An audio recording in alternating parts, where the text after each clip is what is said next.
सो continuation family justice system में start करते हैं, role of counsellors and gender issues. अब काउंसलर क्या काम करता है सबको पता है कि भाई लॉयर का काम तो थोड़ा लीगल टाइप का चलेगा और बड़े प्रोसेस से चलेगा, तो उसमें टाइम बहुत ज्यादा लगेगा। तो अगर आप टाइम को कम करना चाहते हैं और चाहते हैं कि काम झटपट कंप्लीट हो जाए, तो इन दैट केस काउंसलर्स वो इंपॉर्टेंट। सो इंडिया में अगर आप महाराष्ट्र की बात करें, तो यहाँ पे बच्चों काउंसलर्स का काम नेगोशिएशन और सेटलमेंट में ज्यादा अच्छा था in comparison with other states of the country. अब ऐसा क्यों?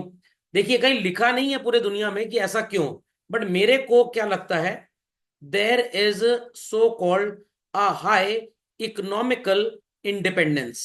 महाराष्ट्र इंडिया का सबसे ज्यादा इनकम टैक्स पेइंग स्टेट है।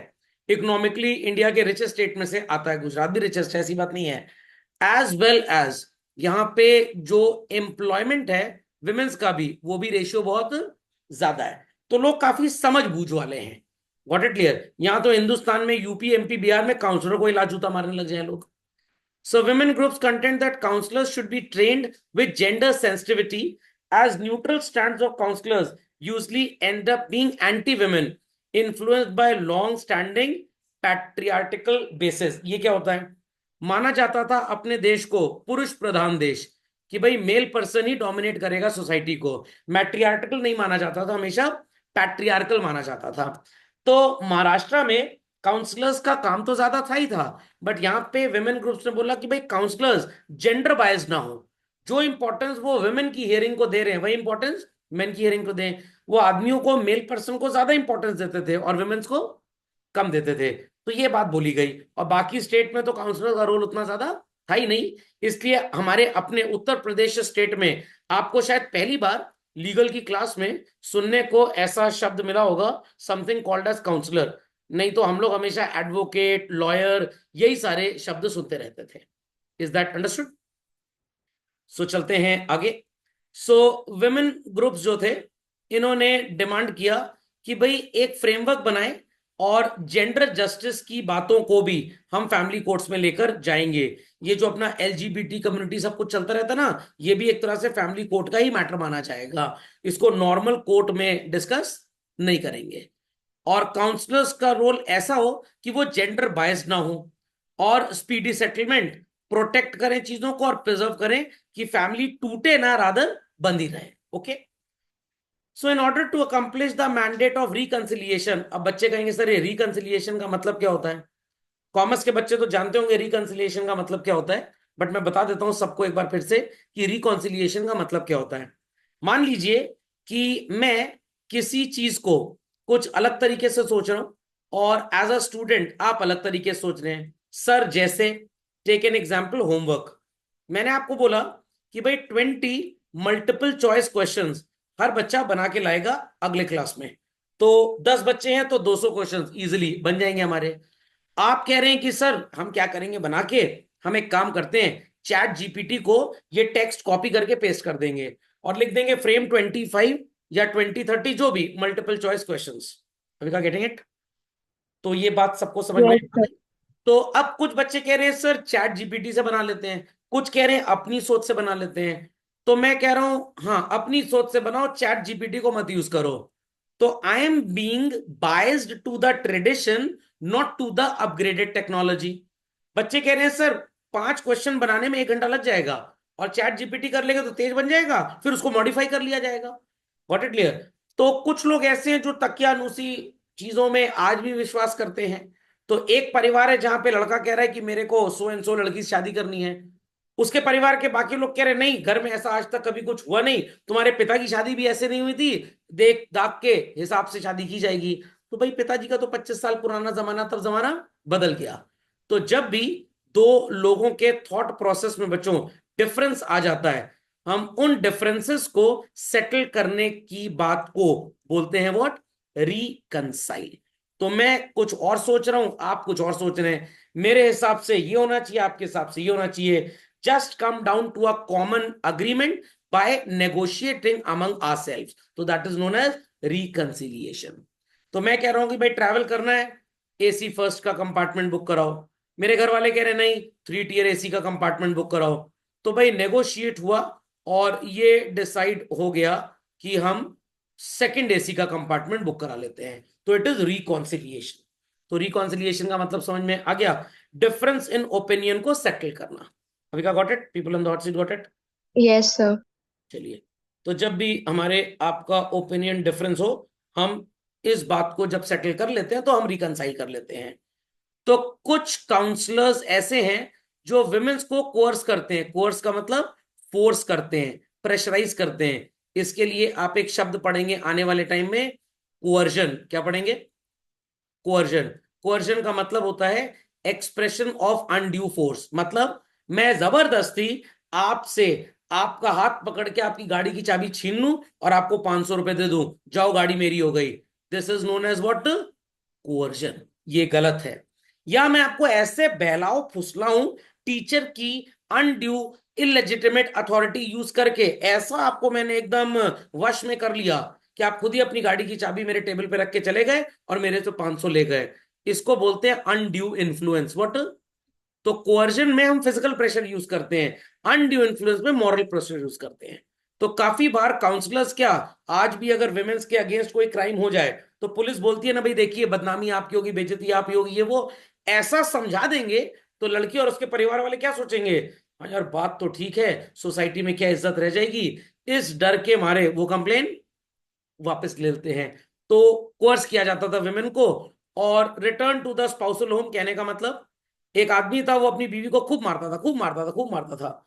बीवी भी सोचती थी कि मैं क्या करूं, तो उसका मेरे पास फोन आया, मैंने, तुम भी एक कंटाप लगा दो। कह रही मैं रेसलर हूं, अगर मैंने एक कंटाप लगा दी मर जाएगा वो। तो मैंने, फर्क क्या पड़ेगा? कह रही नई साड़ी खरीदनी पड़ेगी। मैंने, मतलब? अरे फिर सफेद साड़ी पहननी पड़ेगी ना, खर्चा बढ़ जाएगा। खर्चा बढ़ जाएगा तो कमाई कम हो जाएगी, कमाई कम होगी तो भारत सरकार को टैक्स कम मिलेगा, देश की तरक्की रुक जाएगी। तो इसलिए मैं अपने पति का वध नहीं करना चाहती। फिर वो 13वीं का खर्चा वगैरह वगैरह खर्चे बढ़ जाएंगे। तो औरत कह रही है हाँ बात तो ठीक है, दूसरी औरत जो सुन रही थी, मैं भी सुन रहा था। तो हम लोग चले गए काउंसलर के पास। काउंसलर का देखो भाई, इंडियन सोसाइटी है वगैरह वगैरह, लोग मेल पर्सन का ही साथ लेंगे। तो एक काम करो, तुम्हारे घर वाले पता नहीं तुमको कंसिडर करें कि ना करें, तो इट इज बेटर कि तुम अपने ससुराल वापस चली जाओ। तो ह्यूमन डिग्निटी दांव पे लग गई, फिजिकल सेफ्टी का कोई भरोसा नहीं, पैसा का लेन देन पति वाइफ को दे ना दे, भूल ही जाइए। Is that clear? अब अगर ये दो बातों में से मैं सिर्फ इकोनॉमिक राइट की बात करूं, तो मुस्लिम मैरिज में जो बोला जाता है, इतने मेहर में रिश्ता हुआ, अगर शादी टूटी तो इतना पैसा मिलेगा ही मिलेगा, मुस्लिम मैरिज को एक लीगल कॉन्ट्रैक्ट माना गया है।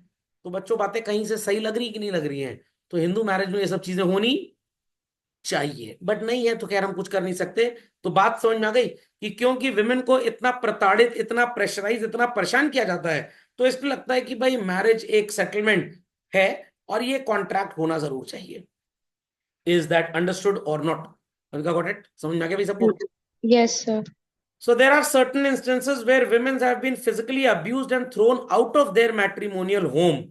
हमने देखा हुआ है, हमारे मोहल्ले में भी एक दो ऐसे कार्यक्रम हो चुके हैं कि लड़के ने अपनी मर्जी से लड़की से शादी कर ली और घर वालों ने उनको घर से बाहर भगा दिया।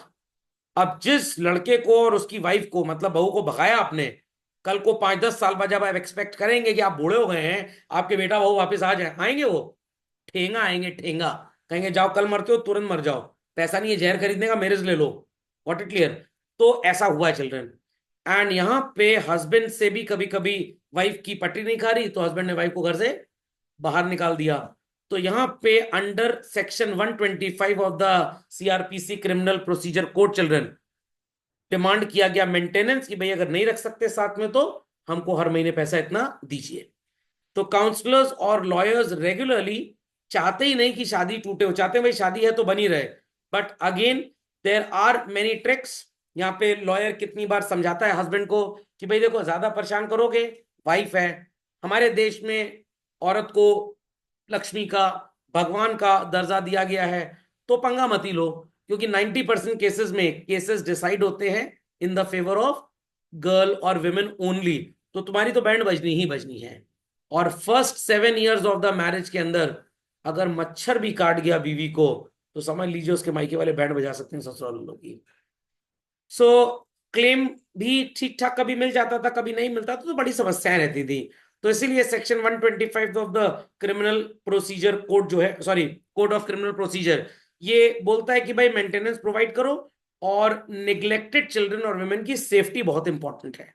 तो अगर आपके मोहल्ले में कोई ऐसा वाक्या हो जहां पे नई शादी हुई हो या शादी पुरानी हो गई हो, अंकल जी ने आंटी जी घर से बाहर निकाल दिया हो, अब आंटी जी खुद किट्टी पार्टी में चली गई तो ये नहीं माना जाएगा। अंकल जी ने निकाल दिया, परेशान कर रहे हैं बच्चों को या बीवी को, तो वो अंडर सेक्शन 125 क्रिमिनल ऑफेंस माना गया है। हस्बैंड को जेल भी हो सकती है। समझ में आ गया? समझ में आ गया भाई? क्या हुआ? हाँ, आजकल ऐसा भी होता है, तो वो भी वही चलेगा। खैर, understood this?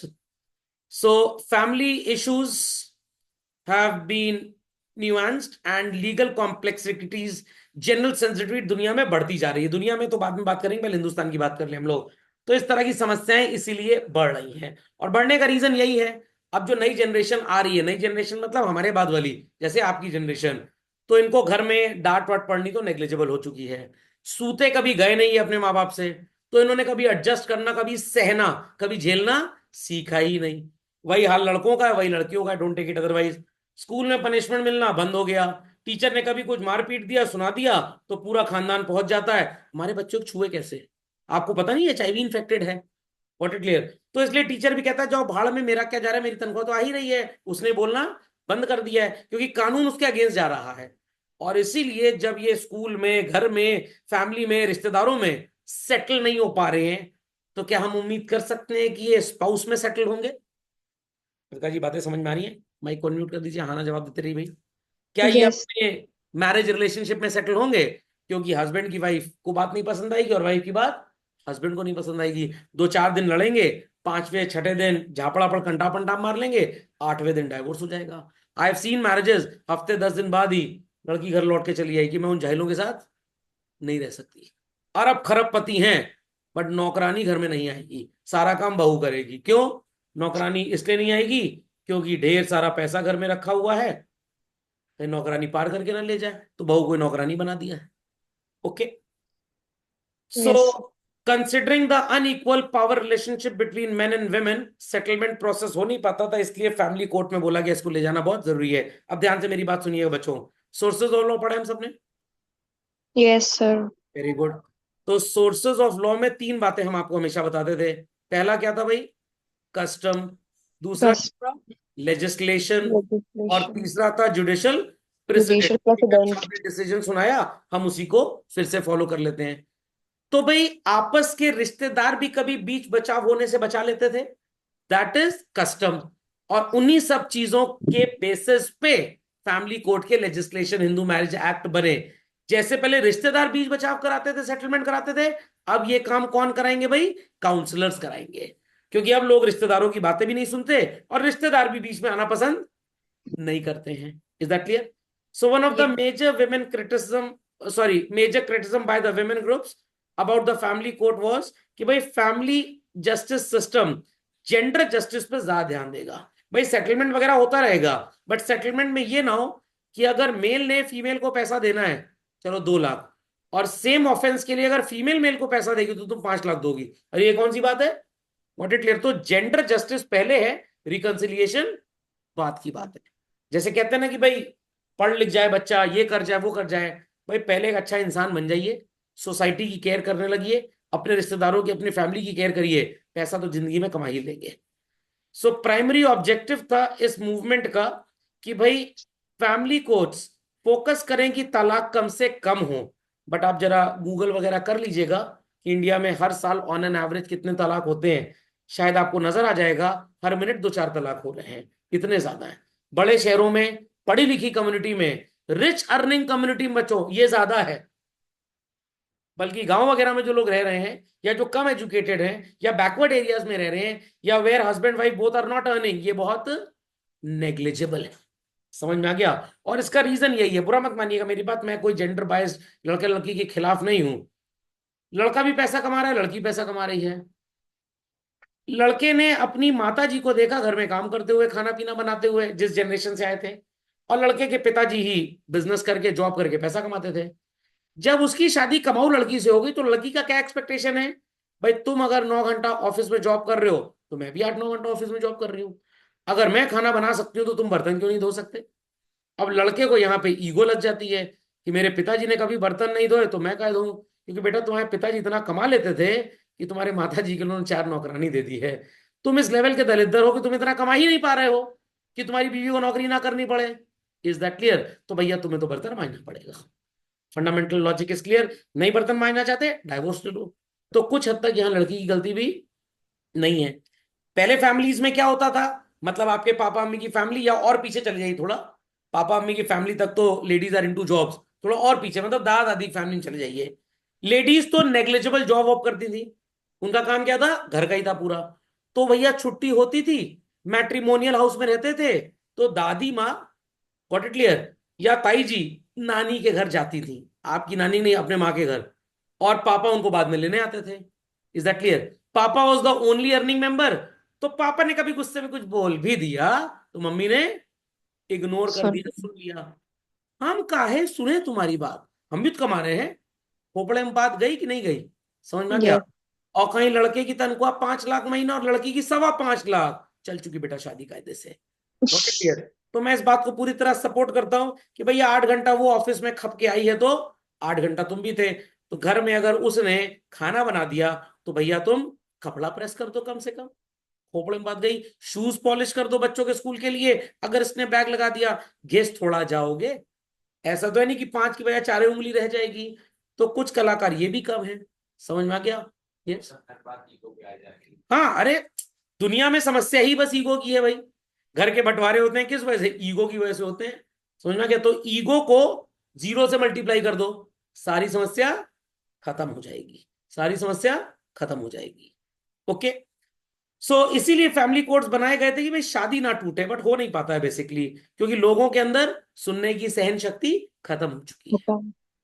So in a SPT man and women groups so always maintained preservation of family is not synonym with gender justice or rights of women। सही बात है।